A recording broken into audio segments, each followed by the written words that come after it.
Ya, jadi saya sendiri memakai minyak Faras klasik ya, sejak dokter mengatakan bahwa liver saya sudah jenuh dengan segala macam obat dan ada masalah di kandungan. Sehingga nilai CA itu nilai kanker saya itu meningkat terus. Akhirnya sejak saat itu, sejak dokter bilang hentikan semua obat-obatan ataupun suplemen, saya fokus di Faras, memakai Faras. Perjuangan 10 tahun dengan Faras 8 bulan Pak Putu, saya sembuh dari kanker saya. Dan sejak ada pandemi dari sejak Maret 2020, saya fokus untuk membantu yang mengalami atau terpapar COVID, baik yang sakit, gejala ringan maupun yang sehat, untuk teman-teman yang sehat. Jadi ternyata dengan aromaterapi, lalu hirup, lalu dibawa kemana-mana saat mobilitas tinggi, itu sangat membantu untuk mencegah agar kita tidak sampai jatuh sakit karena paparan COVID. Saya kerja di militer, sehingga saat ada bencana ataupun pandemi seperti ini, justru kita harus banyak beraktivitas karena tugasnya kita langsung untuk menolong masyarakat. Karena itu resikonya besar sekali untuk terpapar. Seringkali kita merasa tidak aman karena hazmat atau APD yang kita pakai juga terbatas ya.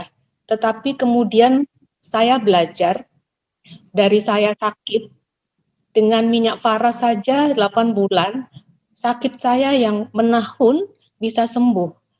Nah ini kenapa sih enggak? Sebelum kita sakit, kita pakai terus ini minyak Faras.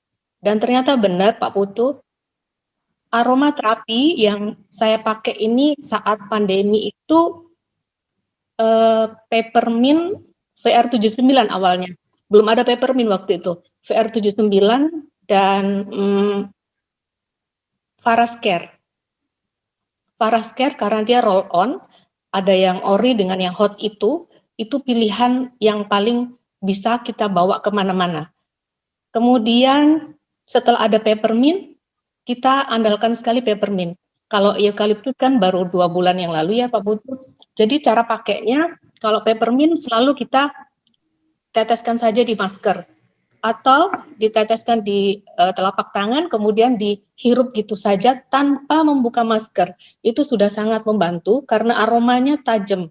Tajam maksud saya begini, karena kepekatannya aromaterapi ini sehingga dia sedikit saja bisa menembus walaupun maskernya kita tebal. Kita pakai masker berlapis 2 atau bahkan kita pakai masker yang tipe P100 itu bau-bauan seperti asap atau bahan-bahan kimia tidak bisa tembus, tetapi peppermint bisa.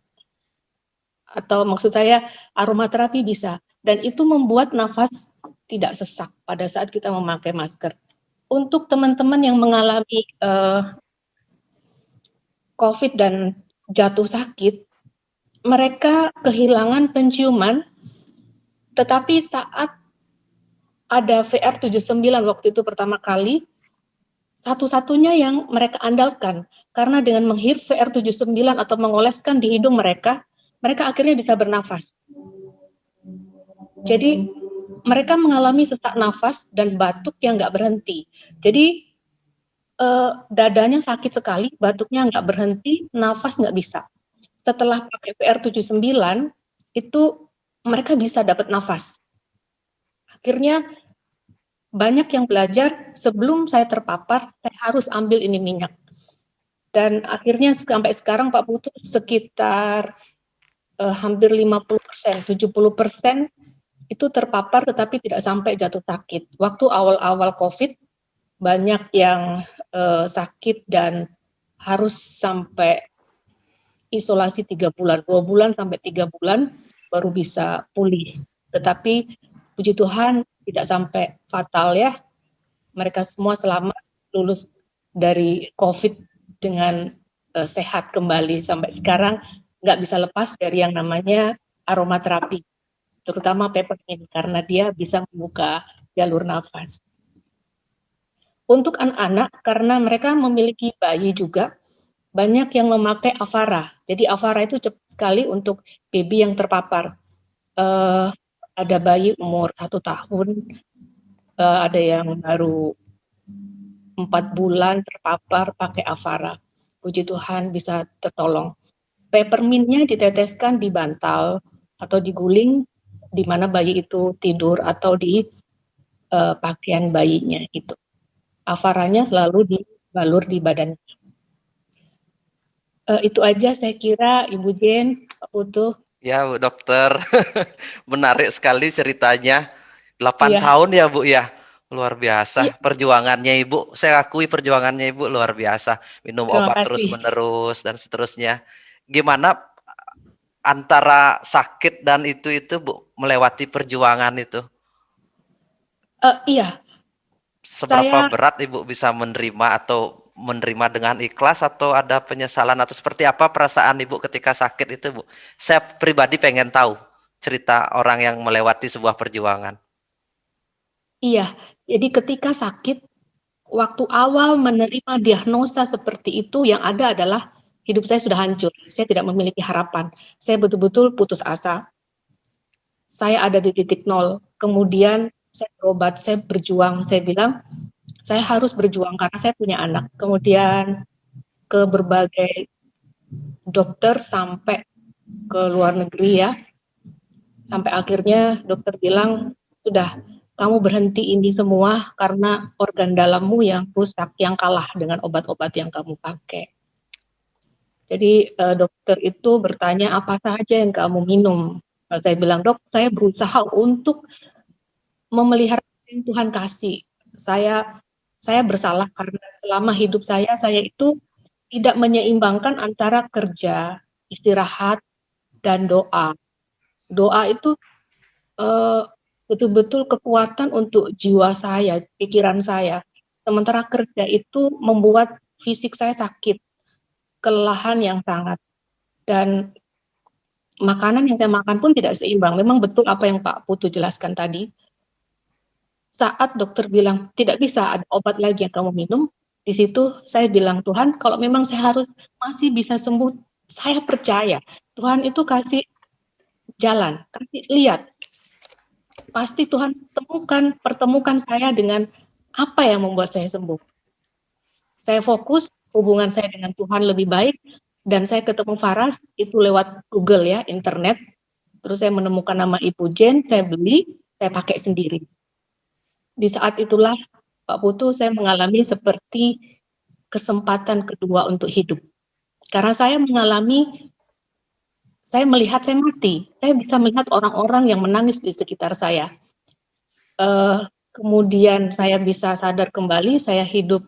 Ini kesempatan kedua buat saya, makanya saya tidak mau ada orang-orang yang tetap punya pikiran obat adalah kesembuhan buat saya. Tidak. Obat sintetis itu memiliki batas, memiliki kemampuan yang hanya untuk awal-awal saja, tetapi kalau sudah sakit yang menahun dan kompleks, itu saya tidak terlalu sarankan untuk bergantung kepada obat-obat, tetapi lakukanlah sesuatu yang lebih manusiawi terhadap organ tubuhnya kita. Dan ini Faras luar biasa, Pak Putu, Ya, nggak rugi banget, sangat-sangat tidak. Ibu luar biasa punya iman bahwa Ibu ya, luar biasa punya iman bahwa suatu saat harus bisa sembuh, walaupun dokter bilang udah harus berhenti minum obat dan sebagainya. Karena iman Ibu lah yang membuat Ibu sehat, bukan karena Faras. Faras itu hanya sebagai alat aja, karena kebaikan Tuhan buat Ibu. Amin, terima kasih Pak Putu. Luar biasa ceritanya. Saya terharu loh dengar cerita yang begini-begini, Bu. Saya bertahun-tahun selalu melihat orang sakit, mendengarkan cerita, dari situlah saya kuat menghadapi hidup. Maksudnya, karena kita bergelut melihat orang banyak sakit, saya dari situ tahu makna hidup yang sesungguhnya. Bukan dari orang yang bergelimang harta, tapi kita banyak mengenal kehidupan dari orang yang pernah mengalami kesulitan hidup yang begitu luar biasa. Karena itu pelajaran. Jadinya apa yang kita bisa lakukan dari sana, terus bagaimana keajaiban, kebaikan Tuhan, terus bagaimana orang bisa melewati tantangan dan seterusnya. Itu luar biasa, cerita-cerita seperti itu. Dan terus jaga cerita ini, berbagi terus kepada orang lain, karena cerita ini akan meneruskan ke banyak orang yang lain yang membutuhkan. Kadang-kadang kita kasih obat aja tanpa ada cerita motivasi seperti ini.